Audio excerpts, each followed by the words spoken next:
దివంగత కేంద్ర మాజీ మంత్రి ఎర్రంనాయుడు ఆశయ సాధనాల్లో భాగంగానే ఎర్రన్న విద్యా సంకల్పం ఏర్పాట్లు చేశామని కేంద్ర మంత్రి రామ్మోహన్ నాయుడు తెలిపారు. కోడి రామ్మూర్తి స్టేడియం సమీపంలో ఉన్న ఎర్రంనాయుడు ప్రజాసదన్లో ఆర్ఆర్బీ కోచింగ్ సెంటర్ను ప్రారంభించారు.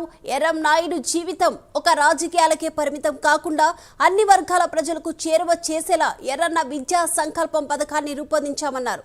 ఈ కోచింగ్ సెంటర్లో అభ్యర్థులు చిత్తశుద్ధితో విద్య అభ్యసించి ఉద్యోగాలు సాధించాలని ఆకాంక్షించారు.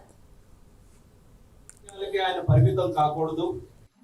ఆయన తాలూకా జీవితం ప్రతి ఒక్కరికి, సమాజంలో ఉన్న అన్ని వర్గాలకి, అందరి వ్యక్తులకి కూడా ఒక ఆదర్శమైనటువంటి ఒక మార్గదర్శకంగా ఉండాలనే ఆలోచనతో ఈ ఎర్రన్న విద్యా సంకల్పం కార్యక్రమం అనేది నాన్నగారికి జ్ఞాపకార్థంగా ఆయన జీవితం 10 మందికి కూడా అందించే విధంగా రూపకల్పన చేయడం జరిగింది.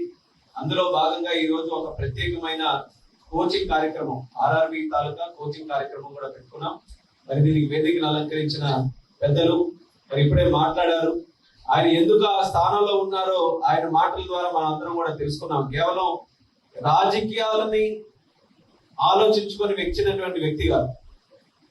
విద్య అనేటటువంటిది 10 మందికి కూడా పంచాలి, ఆ సంపద 10 మందికి కూడా అందాలని తనకు తానుగా ఎదిగిన తర్వాత తను సంపాదించుకున్నటువంటి ఆస్తి వల్ల ఈ రోజు ఆ స్థానంలో ఉన్నారు. అటువంటి వ్యక్తి ఈ రోజు మన ఈ కార్యక్రమంలో భాగస్వాములు అవడం నాకు ఎంతో ఆనందకరమైనటువంటి విషయం. కేవలం రాజకీయాలకి ఆయన పరిమితం కాకూడదు. ఆయన